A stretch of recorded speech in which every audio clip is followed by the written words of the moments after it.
여러분 안녕하세요. 반갑습니다. 여러분들 중간고사 잘 마치시고 이제 다시 9주차 수업을 시작하게 됐습니다. 성적이 정말 생각만큼 좋게 나온 분도 계시지만 조금 더 분발하셔야 되는 분들도 계시네요. 우리가 어려운 상황에서 공부들 하시니까 기왕이면 우리가 좋은 성적을 가져야 되지 않습니까? 그러니까 남은 기간 동안은 좀 열심을 더 내셔서 우리가 마무리할 때는 서로 만족할 수 있는 그런 결과가 있었으면 좋겠습니다. 오늘은 6장 우정과 사랑 이 파트를 다룰 건데요. 참 우정과 사랑이라는 거를 굉장히 감정적인 부분인데 글자로 배운다는 게 애매합니다. 글자로 배워서 과연 우정과 사랑이라는 게 우리가 얼마나 납득할 수 있는 부분인지 저도 잘 모르겠습니다. 그런데 살아가는데 여기서 보면은 친구만큼 소중한 존재도 없고 영향력이 강력한 그런 대상도 없기 때문에 일단 사람들이 살아가는데 모든 인간관계에서 중요하게 다뤄야 될 것이 친구의 관계, 그래서 그 안에서 발생하는 우정이고 조금 더 다른 대상인 연인이라든지 내가 깊은 어떤 감정적인 동요에 의해서 관계를 맺어가는 사랑하는 대상에 대한 감정. 그래서 여기 오묘한 감정이라고 그랬는데 가장 행복하고 오묘한 감정인 우정과 사랑을 좀 무리한 것 같지만 글자로 한번 공부를 해보겠습니다. 내용은 우정을 하나 다뤘고요. 그 다음에 사랑 파트를 나눴습니다. 간단한 것 같아요. 우정과 사랑의 정의 및 유형, 기능 등을 이해한다. 우정과 사랑의 차이를 생각해 본다.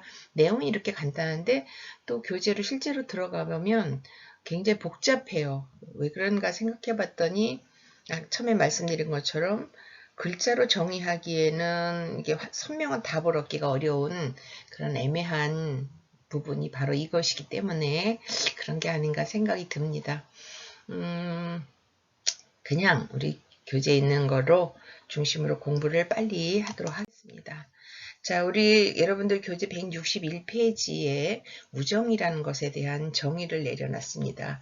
우정이란 뭘까? 그랬더니 친구와 우정을 정의하는 일 쉽지는 않다. 사전적인 정의로는 오래 두고 정답게 사귀어 온 벗 이렇게 말하는데 우리말의 벗이라는 것은 마음이 서로 통해서 친하게 사귄 사람, 뜻을 같이 하는 사람 이렇게 사전적으로는 정의가 되어 있다라고 쓰여 있습니다. 우정과 사랑의 대표적인 특징을 데이비드와 토드가 정리를 했는데 250명의 대학생 일반인을 대상으로 조사를 했고 그 통계를 가지고 정의를 내려놨습니다. 우정은 함께 있으면 즐겁다, 있는 그대로 받아들인다, 서로 깊게 신뢰한다, 서로 존중한다, 서로 도와주고 믿을 수 있다, 서로 비밀이 없다, 서로 이해할 수 있다, 있는 그대로 내보일 수 있다, 이런 것이 우정의 공통된 특징으로 이게 정리가 됐다고 교재에 있고요. 또 이 연구를 바탕으로 해서 친구란 존재에 대해서 정의를 내려봤더니 친구는 수용, 신뢰, 존중의 바탕에서 인생의 즐거움을 공유하고 도움을 교환하는 동반자라고 정의를 내렸습니다.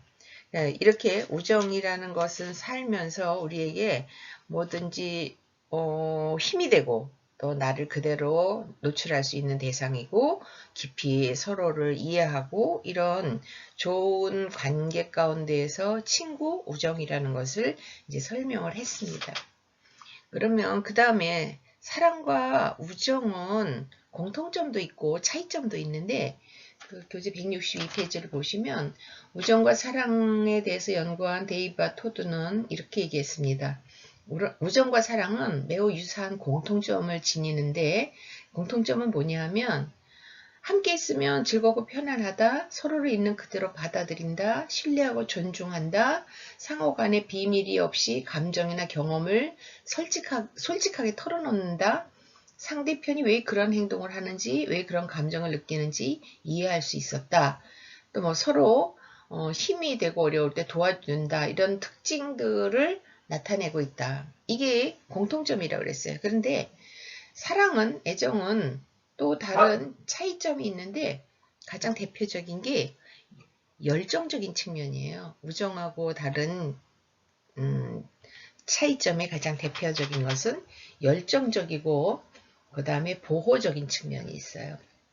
그러니까 사랑하는 사람에게는 우정, 친구 관계 이상의 것을 연인에게서 느끼는데 무슨 얘기냐면 사랑하는 사람에게는 상대방을 위해서라면 내가 어떤 희생이라도 무릅쓸 수 있는 각오가 되어 있고 또 아끼는 마음이 상대 이익을 위해서 적극적으로 지지하고 옹호하는 한편 친구들보다 더 함께 밀접한 관계를 갖기를 원하는 그런 것이 사랑하는 사람들과의 관계고요. 이런 약간의 우정과 사랑의 차이가 있는데 대표적인 것은 열정과 보호라는 측면에서 큰 차이가 있고 친구는 많아도 되는데 사랑하는 사람은 세상에 오직 하나뿐인 존재 이런 것이 가장 또 차이점이라고 설명을 하고 있습니다. 규범이나 정의는 없지만 개인마다 굉장히 우정이든 사랑이든 단정적으로 무엇이다 라고 말할 수 있는 기준이 모호한 것이 또 하나의 특징이라고 볼 수 있다 이렇게 설명을 했습니다. 질문을 합니다. 당신에게는 진정한 친구라는 게 어떤 사람을 진정한 친구라고 생각합니까? 또 어떤 친구를 갖고 싶습니까? 당신은 정말 진짜 내가 자신 있게 이 사람은 나의 친구야 라는 신뢰를 할 수 있는 그런 존재가 있습니까? 이런 질문을 했습니다. 이건 여러분들이 각자 답을 해보세요. 나에게 지금 순간에 떠오르는 친구는 누군가? 그리고 나에게 그 사람은 어떤 의미가 있는 사람인가? 이런 걸 한번 질문을 한번 해보는 거죠. 영국 BBC 방송에서 행복에 대한 연구를 했더니 우정은 각자 개인의 행복 지수를 높이는 데 굉장히 중요한 어떤 역할을 하더라라는 수치도 있다. 그 다음에 여러분들 교재 163페이지를 보세요. 친구의 기능에 대해서 나와 있습니다. 첫째, 친구의 기능은 어떤 거냐? 중요한 정서적 공감자이자 지지자다. 우리 예전에 모 방송의 그 로고송이 만나면 좋은 친구 하는 방송 그 로고송이 있었죠. 그러니까 사람들이 서로 만나서 편안하고 힘을 줄 수 있는 그런 관계. 그래서 서로에게 좋은 영향력을 미치고 힘들 때 그 옆에서 도움을 줄 수 있는 의지처가 될 수 있는 거. 내가 약해지고 비난을 받을 때 나를 이해하고 지지해주고 위로해줄 수 있는 사람. 이런 정서적 공감자이자 지지자를 친구라고 한다. 그래서 우리 너무 잘 아는 관포지교라는 말 기억나시죠? 춘추시대 초기에 제나라에 관중과 포숙이 그 서로의 사생활을 잘 알고 이해하는 아주 깊은 우정을 우리가 대표적으로 얘기할 때 관포지교라는 말을 씁니다. 이렇게 사람들이 서로를 신뢰하고 지지하는 관계, 여기 정서적 지지, 공감, 이 친구의 기능 첫 번째. 두 번째는 자기 자신과 자신의 삶을 평가하는 중요한 비교 근거가 된다 그랬습니다. 무슨 소리냐면 유유상종이라는 말 여러분들 아실 거예요. 친구를 보면 그 사람의 됨됨이를 알 수 있다. 어떤 사람끼리 어울려 있느냐. 비슷한 사람과 사람들은 공감대 형성도 되고 이야기도 소통이 되고 정보 교환도 되고 이렇기 때문에 사람들은 다 자기하고 되게 비슷한 부류의 사람들과 친구를 맺고 관계를 유지하고 이렇게 가는 게 일상적이죠. 그래서 저도 요 근래 느끼는 게 사람들은 보통 내가 속해 있고 내가 관계를 맺고 있는 사람들하고만 소통을 하기 때문에 세상 사람들을 다 그 수준으로 보는데 그런 사람들을 이해를 그렇게 하는데 그렇지 않더라고요. 사람들은 굉장히 여러 가지 측면에서 편차가 커요. 그런데 보통의 사람들은 나와 비슷한 사람들과 관계를 맺고 유지하면서 살아가기 때문에 내가 어떤 사람이냐를 알기 위해서는 나와 어울려 있고 나와 이렇게 관계가 형성되어 있는 사람들을 보면 자기 자신을 이해하는데도 어떤 하나의 척도가 될 수 있다라고 볼 수 있다는 거예요. 세 번째, 즐거운 체험을 공유하는 사람을 친구라고 한다. 우리가 만나면 좋고 기분이 좋고 뭔가 말이 통하고 공감대가 형성이 되고 웃음 코드가 같고 이런 공통의 화제나 관심사, 취미가 같은 사람들이 친구가 되는 거잖아요. 만났을 때 스트레스를 받고 짜증이 나고 빨리 저 사람하고의 만남을 이렇게 종료하고 싶고 이러면 친구라기보다는 그거는 사업상 뭔가 내가 어떤 이득을 취하기 위해서 억지로 그 시간을 공유하는 거지 그건 친구라고 할 수가 없는 거죠. 그래서 이렇게 만나서 서로에게 좋은 감정 또 좋은 영향력, 행복감을 서로 공유할 수 있는 관계를 친구라고 하고 친구의 기능은 이 세 번째는 그렇게 설명을 했습니다. 우리의 행복을 높여주고 그 다음에 즐거움을 주고 활동을 같이 하는 파트너 또 이런 사람들 이런 기능을 친구라고 한다. 네 번째는 안정된 소속감을 제공한다. 친구가 많은 경우 집단을 이루게 되는데 사람들은 누구나 매슬로우의 욕구 단계 5단계를 보면 3단계가 소속감에 대한 욕구가 있잖아요. 그것을 가지고 있기 때문에 이런 것이 인간이 가진 기본 욕구를 친구를 통해서 내가 어떤 집단에 소속이 되어 있다, 누구와 친구다라는 것을 통해서 나의 존재를 확인하고 안정감을 갖게 된다. 이런 기능이 있다. 네, 다섯 번째는 삶의 현실적인 도움을 제공한다. 이거는 구체적으로 내가 어려움이 물질적이든 심리적이든 뭐 어떤 상황에서 사람의 도움을 필요로 할 때 그런 정보와 어떤 제공을 교환하는 관계를 친구의 관계라고 하죠. 인간관계는 주고받는 관계고 친구 관계도 마찬가지다. 현실적인 도움이 일방적으로 주어지는 관계는 그게 유지되기가 어려워요. 그래서 서로 주고받고 하는 것이 견고할 때 관계가 길게 유지될 수 있다는 얘기를 하고 있습니다. 그 다음에 친구의 유형, 요거는 이제 나의 우정지수는 여러분들 교재에는 165페이지에 있는데 한번 시간 나실 때 문항이 많지 않으니까 10개밖에 안 되니까 체크를 해보시고 자기에 대해서 한번 이해를 하시는 그런 참고 자료니까 잘 활용을 하시면 좋겠습니다. 그 다음 167페이지에 보세요. 친구 관계 유형에 대해서 나와 있습니다. 우리는 여러 사람들과 다양한 친구 관계를 맺는데 친구 관계는 그 관계의 강도, 그 다음에 내용, 형성 요인들에 따라서 분류가 될 수 있다.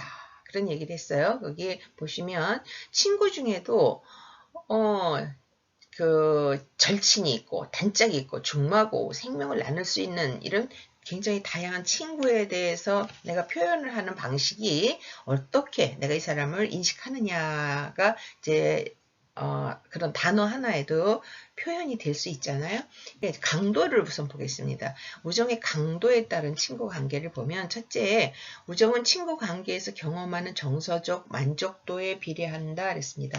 유쾌하고 즐겁고 편안한 친구는 부담스럽고 불편한 친구보다 우정 강도가 높다. 그렇죠? 당연히 그렇겠죠?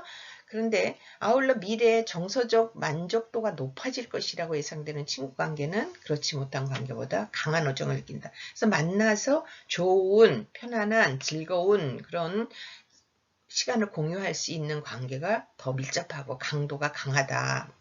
두 번째는 우정은 현재 친구 관계에서 투여하는 심리적 또는 물리적 투자의 양에 비례한다 그랬습니다. 뭐예요? 만남을 위해서 많은 시간을 투자하고 심리적 관계와 관심과 애정을 보여주며 때로는 물질적으로도 친구에게 투자를 하게 되죠. 내가 친구에게 뭔가 표시를 하고 내 마음을 보여주고 그래서 작은 선물이라도 주고 받고 하는 관계에서 더 우정이 돈독해지고 그 사람이 나에 대해서 어떤 마음을 가지고 있는지가 느껴질 수 있게 뭔가 투자를 하는데 투자라는 게 꼭 물질적인 건 뿐만 아니라 시간도 그렇고 관심도 그렇고 이런 심리적인 부분도 있다. 그래서 심리적이고 물리적인 투자가 필요하다. 그런 것이 있을 때 더 강도가 높아진다. 우정은 미래의 친구를 위해 투자할 수 있는 도움의 양에도 비례합니다. 우정은 친구에 대한 신뢰의 정도를 반영하고 친구를 위한 자기 희생의 정도에 의해서도 평가가 나 중심으로 나 편한 시간에 내가 필요할 때만 만나주는 친구가 뭐 그렇게 강도가 높겠어요. 내가 불편하고 싫고 귀찮지만 친구가 필요하다면 내가 기꺼이 그 친구를 위해서 뭔가를 희생할 수 있는 그런 관계일 때 강도가 높아진다. 마지막으로는 친구와의 관계의 지속기간이나 만남의 빈도와 관계가 있습니다. 자주 만날수록 강도가 높아진다. 사람이 그렇잖아요. 몸이 멀어지면 마음도 멀어진다는 말이 있잖아요. 친구 관계도 그런 거죠. 자주 만나고 서로 많은 공감대 형성을 하고 이랬을 때 관계가 돈독해진다. 그 얘기겠죠? 그 다음에 형성 요인에 따른 그런 친구 관계를 보겠습니다. 1차적 친구는 학연, 지연, 혈연 등에 근거한 친구 관계. 그래서 어떤 반복적으로 만남의 상황이 주어질 때 맺어지는 친구, 학교 친구, 그 다음에 동네 친구, 뭐 이렇게 자주 만나면서 친구가 된 관계를 1차적 친구. 2차적 친구는 관심사, 취미, 가치관 등을 공유로 해서 형성된 친구 관계. 그래서 뭐 여러 가지가 있겠죠. 동호회라든지 아니면 뭐 종교 집단이라든지 이런 관계. 그다음에 이런 것이 2차적 친구 아니면 뭐 직업상의 어떤 이유로 만나는 관계를 2차적 친구라고 합니다. 친구 관계를 형성하고 유지시키는 요인에는 아리스토텔레스는 이렇게 세 가지로 얘기를 했습니다. 쾌락적 친구, 효용적 친구, 인격적 친구. 쾌락적 친구는 만나서 즐거움, 쾌락을 위해서 맺어진 친구가 쾌락적 친구예요. 그래서 만나서 유흥, 취미, 여가활동 관련된 어떤 활동을 하기 위해서 만나는 친구. 그렇죠. 대개 뭐 동호회 같은 게 여기에 들어가 산악 동호회, 뭐 축구 동호회 이런 게 다 놀기 위해서 재미있는 활동을 위해서 만나기 때문에 그런 친구. 그다음에 효용적 친구는 실리적 필요와 현실적인 도움의 기대에 의해서 맺어진 친구예요. 사업이라든지 직업, 물질적인 거, 사회적인 측면에서 서로 현실적인 도움을 주고받는 관계에서 형성된 친구. 인격적 친구는 이거는 특별해요. 상대방의 인품, 덕성, 품성 이렇게 개인이 지니는 여러 가지 긍정적 특성에 의해서 맺어진 친구인데 그래서 인격적 친구는 나이에 그렇게 구애받지 않아요. 나이가 차이가 많이 있어도 내가 진심으로 존경하고 존중하면서 밀접한 관계가 형성이 되어지면 충분히 친구 관계가 형성되어질 수 있는 특징을 지닌 게 인격적 친구라고 볼 수 있습니다. 그 다음에 기능에 따른 친구 관계를 보세요. 그 169페이지인데 기능에 따른 친구 관계는 연합적 친구 관계, 수혜적 친구 관계, 상호적 친구 관계 이렇게 세 가지가 있다 그랬습니다. 그래서 연합적인 친구 관계는 공간적 근접성, 유사성, 업무의 공유 등에 의해서 맺어지는 친구 관계로 정서적 유대나 그 깊은 관여가 좀 부족한 것이 특징입니다. 그러니까 필요에 의해서 맺어진 관계이기 때문에 이사를 가거나 퇴직을 하거나 내 환경이 바뀌면 그 친구 관계는 종료되는 것이 연합적 친구 관계의 특성입니다. 그 다음에 두 번째 수혜적 친구 관계는 한 사람이 상대방에게 주로 베푸는 역할을 하는 일방적인 관계예요. 그래서 두 사람 사이에 사회적 지위나 역할에 있어서 차이가 있는 경우가 많고 선생님과 제자, 고용주와 피고용주, 후견인과 피후견인, 지도자와 추종자 이런 상하관계 같은 개념에서 맺어진 수혜적 관계, 한 사람이 상대편에게 베푸는 경우. 그 다음에 세 번째는 상호적 친구 관계라고 해서 동등한 위치에서 서로에 대한 상호적 이해와 신뢰에 근거한 친구 관계. 앞에서 말한 관중과 포 속의 그 평생 걸친 관포지교라는 것이 가장 이상적이고 모범적인 친구 관계다라고 설명을 했습니다. 그 다음에 요 근래에 이제 SNS를 통해서 맺어지는 관계, 새로운 유형의 관계인데 제3의 새로운 유형이다라고 얘기하고 있습니다. 사실은 이 관계, 친구 관계에서 SNS에 대해서 우리가 현대에서는 이게 주도적으로 우리의 인간관계를 굉장히 이렇게 끌어가고 있는 그런 형태인데요. 여기에는 특징이 있죠. 빠른 쌍방향성, 상호작용성을 기반으로 한 SNS에서 흔히 접하게 된 관계나 소통 방식이 과거와는 전혀 다르기 때문에 제3의 새로운 유형의 관계를 본다. 이게 뭐예요? 여기 보시면 특징이 나와 있죠. 서로 쌍방향성, 상호작용성을 내가 어떤 글을 하나 올려요. 그럼 누군가가 그 글을 보고 반응을 하죠. 좋아요.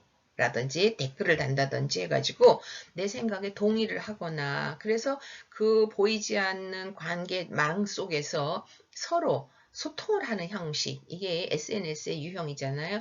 그래서 이런 것이 이제 또 하나의 특징이고 두 번째는 언제 어디서나 접속을 통해서 많은 사람을 만날 수 있는 교류와 소통의 공간에서 온라인 인맥 구축을 한다.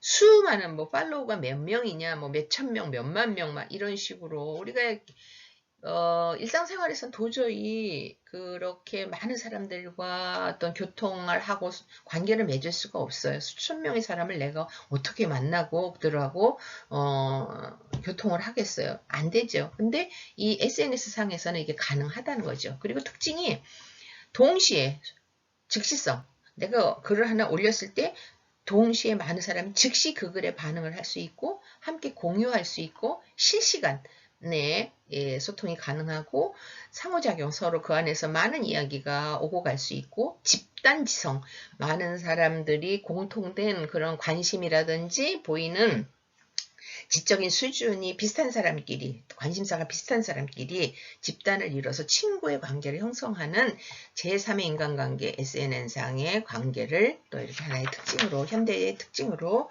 소개를 하고 있습니다. 그 다음에 친구 관계의 유형을 보겠습니다. 어디를 보시냐면요. 유형 중에 형성 요인 173페이지 보면 친구 관계 형성이 되는 데는 무슨 요인이 필요한가? 첫째로 친구가 되려면 친한 사람이 되려면 근접성 가까이 있어야 된다는 거예요. 그 다음에 뭔가 비슷한 공통점이 있어야 돼. 유사성.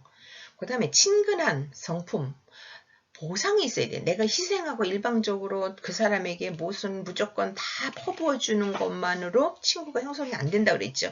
주는 거에 따라서 내가 받는 것이 있어야 돼요. 그 다음에 그 개인이 내가 선호하는 취향이 있어요. 개인적으로. 나는 뭐 말이 많은 사람이 유쾌한 사람이 좋아. 아니면 나는 조용하고 좀 안정적인 사람이 좋아. 개인적인 특성이 있어요. 그래서 이런 것이 가까이 있어서 자주 만난다든지 공통점이 뭔가 관심사가 같다든지 아니면 기호도가 같다든지 뭐 같은 학교를 졸업했다든지 이런 비슷한 공통점이 있을 때 친구가 될 수 있고요. 그 다음에 성품상 친근성이 있을 때 보상이 주어질 때 개인이 가지고 있는 어떤 특성한 요인에 의해서 친구 관계가 형성이 되어진다라고 얘기를 하고 있습니다. 친구 관계를 유지하는 요인 174페이지에 있습니다. 친구는 첫째, 만나면 즐거워야 돼요. 내가 만나면 스트레스 받고 만나면 짜증이 나고 그러면 기피하게 되겠죠. 만났을 때 참 도움이 됐다. 즐거웠다. 너를 만나면 뭔지 용기가 생긴다. 이런 보상이 주어지고 만나서 즐거워야 돼. 아니면 같이 나 저 사람하고 노래방 가면 너무너무 유쾌하고 너무너무 신나. 뭔가 하여튼 친구를 통해서 내게 그런 보상이 주어지고 즐겁고 행복감을 나눌 수 있는 관계가 친구의 굉장히 중요한 원천이 된다. 둘째는 친구는 만나서 편안하고 서로에게 힘이 될 수 있어야 된다. 즐겁기만 하는 걸로 끝나는 게 아니라 또 다른 내 심리적인 안정이라든지 이해를 해준다든지 지지를 해준다든지 이런 걸 통해서 우리가 또 친구가 될 수도 있어요. 셋째는 현실적인 도움을 주고받는 친구 관계는 심화되는 경향이 있다. 서로에게 무슨 형태로든지 물질적인 도움도 될 수 있고 심리적인 아니면 정보의 교환, 다양한 서로에게 균형을 이루고 도움을 주고받을 수 있는 그런 관계에서 친구 관계는 더 돈독해지고 견고해질 수 있다라고 친구 관계를 유지하는 요인 3가지를 설명을 했습니다. 여기까지가 이제 우정이에요.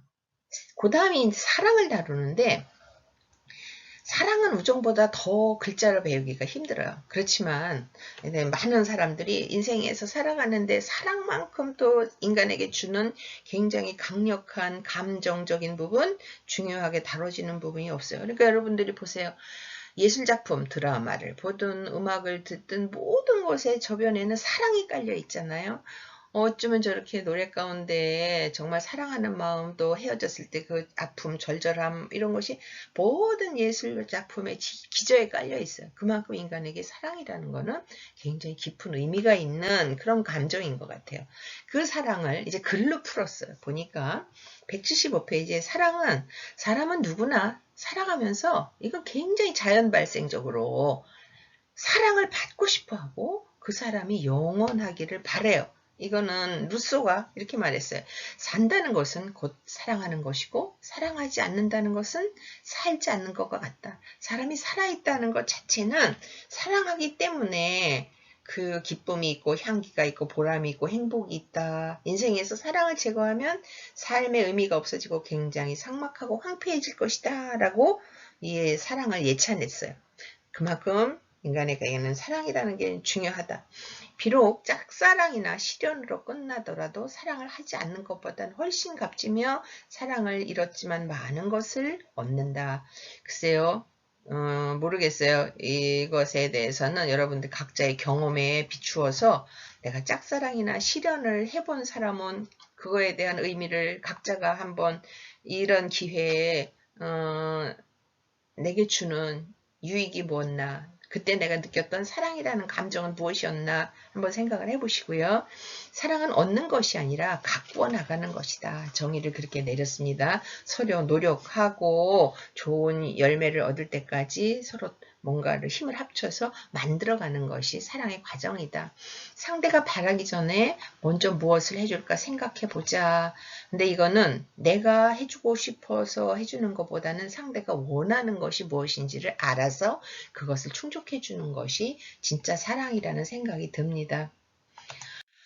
그 다음에 사랑의 요소 보겠습니다. 사랑의 요소는 스턴버그가 사랑의 구성 요소를 친밀감, 열정, 결심과 헌신이라고 했습니다. 친밀감은 사랑하는 사람과 가깝고 연결되어 있고 결합되어 있다는 느낌, 내가 이 사람하고 굉장히 가깝다. 심리적으로 제일 친하다.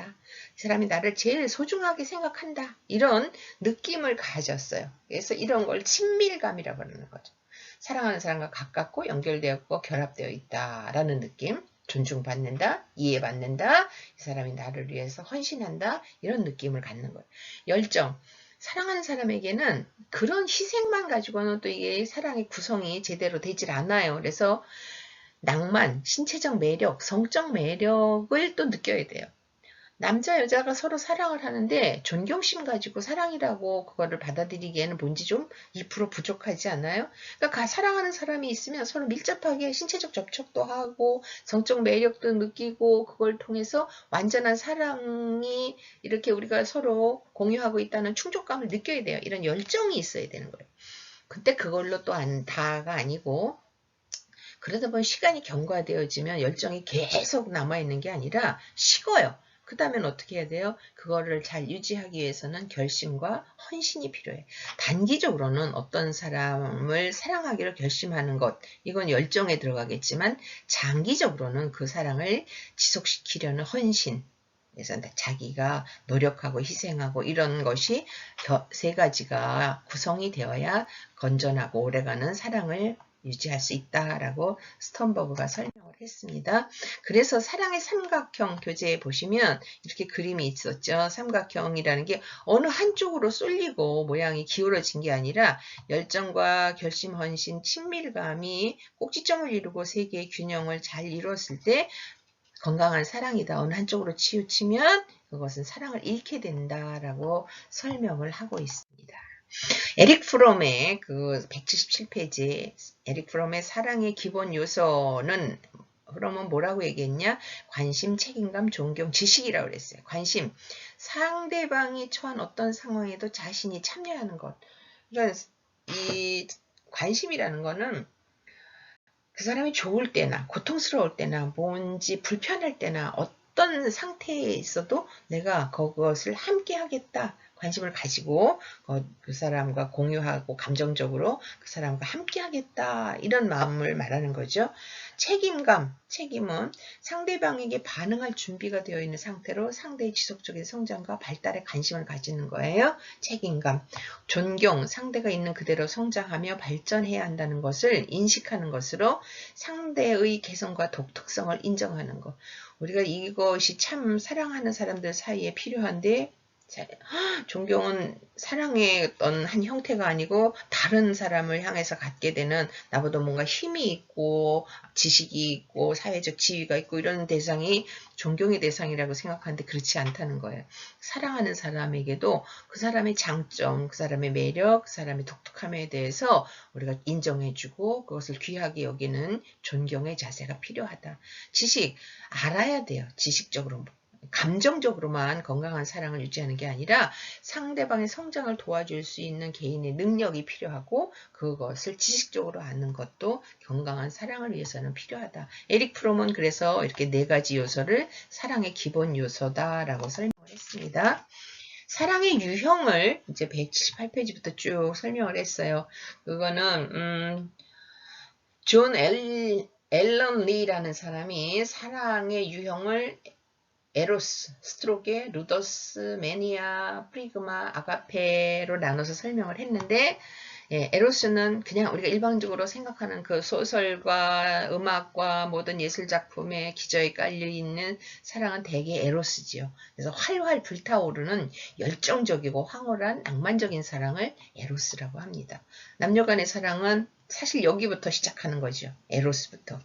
그 다음에 스트로게는 형제 자매 간의 우애, 그러니까 형제 자매 간의 그런 어떤 친밀감, 그 다음에 친구와의 관계처럼 시간이 흐르면서 서서히 무르익는 사랑의 감정을 스트로게라고 해요. 그 다음에 루더스는 여러 대상을 방황하는 사랑으로 즉흥적이고 찰나적인 사랑. 루더스는 바람둥이들이에요. 그래서 여러 사람에게 이런 사람들이 하는 말이 그거잖아요. 사랑은 하나가 아니고 만나는 사람마다 모두가 첫사랑이다. 왜냐? 대상이 다르면 그 사람에게서 받는 감정이나 느낌이 다르기 때문에 또 다른 사랑이 시작된다. 이런 식으로 자기 합리화를 하는데 루더스는 놀이나 게임처럼 그런 뜻인데 라틴어에서 유래된 것으로 사랑을 이렇게 방황하는 사랑에 대해서 쇼핑하는 것처럼 돌아다니면서 인생을 낭비하는 그런 찰나적인 사랑을 루더스라고 하네요. 매니아, 상대방에게 사로잡혀 질투와 소유욕에 불타는 사랑. 우리 매니아라는 말 많이 써요. 광기라는 의미의 매니아에서 유래된 건데 상대방에게 사로잡혀 질투와 소유욕에 불타는 사랑을 매니아라고 그래요. 이게 굉장히 집중하고 몰입해서 그 사람에게 정말 모든 것을 다 걸어놓는, 인생의 모든 것을 거는 그런 사랑인데, 이게 한쪽으로 치우치면 병적인 그런 사랑의 모습으로 나타날 수 있죠. 우리 영화 중에 뭐 있죠? 제가 잠깐 잊어버렸어요. 나중에 생각나면 알려드릴게요. 그런 것 드라마에도 굉장히 매니아적인 사랑을 다뤘던 무서운 영화들도 많아요. 그 다음에 프레그마, 그리스어 프레그마에서 유래된 것으로 실용적인 사랑을 뜻한다라고 얘기했고 자신과 잘 어울리는 상대를 찾는다. 진정한 사랑이라기보다는 조건에 맞춰서 자신의 매력이나 취미 등에 포함되어 있고 어떤 특정한 대상을 찾아가는데 자기와 잘 어울리는 배경, 관심사를 가진 상대를 계속 찾아다니는 그런 사랑을 얘기하죠. 조건을 얘기해요. 그 다음에 아가페라는 거는 인간이 할 수 없는 사랑이에요, 사실은. 그러면 부모가 자식을 사랑하는 것 아가페 아닌 거 아니에요. 부모가 자식을 사랑하는 거는 스트로게 정도에 들어갈 것 같아요. 그런데 아가페는 신적인, 그러니까 절대자가 인간을 사랑하는 그런 의미의 사랑을 얘기합니다. 이게 사랑의 유형을 이렇게 6가지로 설명을 했습니다. 그 다음에 스턴버그의 사랑의 유형을 분류한 것이 이렇게 표가 나와요. 그러니까 여기에는 1번 좋아하는 사랑, 도취적인 사랑, 공허한 사랑 해서 좋아하는 사랑은 친밀감만의 사랑인데 이게 두 개가 합쳐진 것을 낭만적인 사랑. 그렇죠? 그 다음에 여기 좋아하는 사람하고 공허한 사랑이 합쳐졌을 때는 우애적인, 도취적인 사랑과 공허한 사랑이 합쳐졌을 때는 얼빠진. 요거에 대해서 이제 여러분들 교재에 180페이지에부터 81페이지까지 이것이 쭉 설명이 되어 있고 마지막에 가장 완전하고 성숙한 사랑에 대해서도 설명을 하고 있습니다. 이건 여러분들이 이렇게 글자로 책을 읽어보시면 무슨 내용이 다 아실 수 있어요. 그래서 보시면 2번이 뭐냐면 도취적인 사랑이 2번인데요. 여기에 보시면 여기에요. 열정만 있는 사랑은 사실은 첫사랑이 이거 도취적인 사랑이에요. 그 첫눈에 반해서 망상에 빠지고 그 상대에 대해서 뭔가 이렇게 제대로 볼 수 있는 시간이 없이 훅 몰입이 되어서 빠져버렸는데 그래서 어떻게 해요? 나중에 그런 사람인지 몰랐어. 이게 되게 첫사랑의 형태가 도취적인 사랑. 그래서 이 책을 보시면 여러분들이 다 이해가 할 수 있기 때문에 설명은 넘어가겠습니다. 그 다음 사랑의 기술이라는 에릭 프롬의 책이 있습니다. 이 책에서 사랑에 대한 것을 이렇게 쭉 설명을 해놨습니다. 사랑이란 즐거운 감정이라기보다는 기술이다. 아트. 예술이에요. 기술하고 아트하고는 조금 다른데 하여튼 이 예술이고 사랑을 하기 위해서는 그냥 감정에 사로잡혀 있는 것보다는 지식과 노력도 필요하다. 알고 접근하고 거기에 대해서 내가 어떤 노력을 하느냐 이런 것도 필요한 부분이 있다. 사랑을 위해서는 순수하고 성숙한 사랑의 의미를 알고 사랑의 가치를 긍정적으로 여겨야 한다. 그래서 제가 앞에서 사랑을 어떻게 글자를 배워 그러는데 에릭 프롬은 배워오고 지식적으로도 알고 노력도 하고 훈련도 받아야 건강한 사랑을 할 수 있다라고 얘기한 학자입니다. 사랑의 기술을 습득해서 실천에 옮기기 위해서는 뭘 해야 되냐? 내 욕구가 뭔지 분명히 이해하고 밝혀라. 상대편에게 전달해라.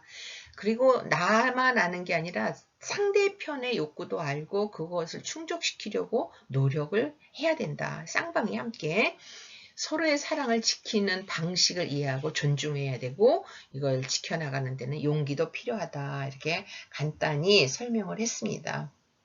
그게 182페이지에서부터 183페이지까지 있는 내용을 이렇게 압축해서 설명을 해 놓은 겁니다. 사랑에 실패하는 이유는 이렇게 정리를 했어요. 사랑을 하는 것이 아니라 받는 것이라고 생각하기 때문에. 그래서 사람들은 내가 사랑을 그냥 저 사람이 나에게 내가 원하는 것을 막 퍼부어 줄 때 사랑받는다라고 느끼는데 아니다. 사랑은 공동의 작업이기 때문에 저 사람 상대방과 내가 함께 원하는 방향을 설정하고 그것을 이루어 나가도록 공동의 작업이에요. 함께 하는 것이지 일방적으로 받기만 하는 것은 절대로 사랑이 아니다.